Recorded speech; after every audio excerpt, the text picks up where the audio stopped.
शिरीष काका, शिरीष काका, तुम्ही वैदेही म्हणालात ना? ही म्हणाली ना वैदेही? सांगा ना, तुम्हाला आणखीन काय आठवते तिच्याबद्दल? प्लीज प्लीज तुम्ही प्रयत्न करा. तुम्हाला जे काय आठवते ना ते मला सगळं सांगा. म्हणजे ती कुठे आहे, कशी आहे, जिवंत आहे, काय हे मला काहीच माहित नाही. मला फक्त तुम्हीच सांगू शकता.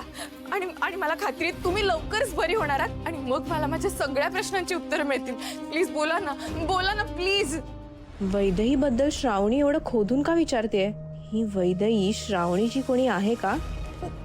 विचारून काय बी फायदा नाही आहे ताई. ते कधी कधीच बोलतात. ते काय म्हणाले नीट सांग. ते फक्त वैदेही वैदेही एवढंच नाव घेत होते. आणि पुढे काय म्हणाले? नाही, अजून काय नाही बोलले ते. श्रावणी, पण कोण आहे ही वैदेही? तू मला हिच्याबद्दल कधीच काही बोलली नाहीस. अगं वैदेही माझ्या आईचं नाव आहे. काय?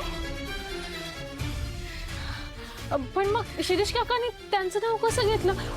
त्या जिवंत आहेत का?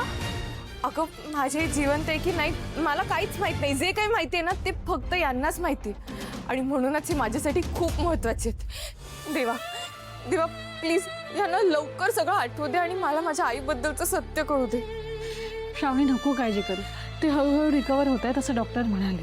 तुला तुझ्या आईबद्दलची सगळी माहिती मिळेल. बरं हे बघ, ह्यांची नीट काळजी घ्यायची. ते काही बोलले तर लगेच मला फोन करून सांगायचं. त्यांचा प्रत्येक शब्द माझ्यासाठी महत्वाचा आहे. वय ताई, मी त्यांची व्यवस्थित काळजी घेईन. श्रावणी, ऐक ना, मला तुझ्याशी थोडं बोलायचंय. येतेस का? बरं चल, काळजी घ्या तू यांची. वय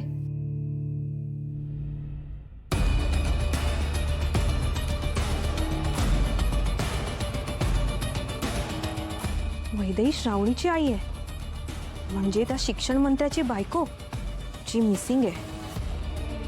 जर ही माझ्या हाताला लागली ना तर हिचा वापर करून मी माझा बदला घेऊ शकते.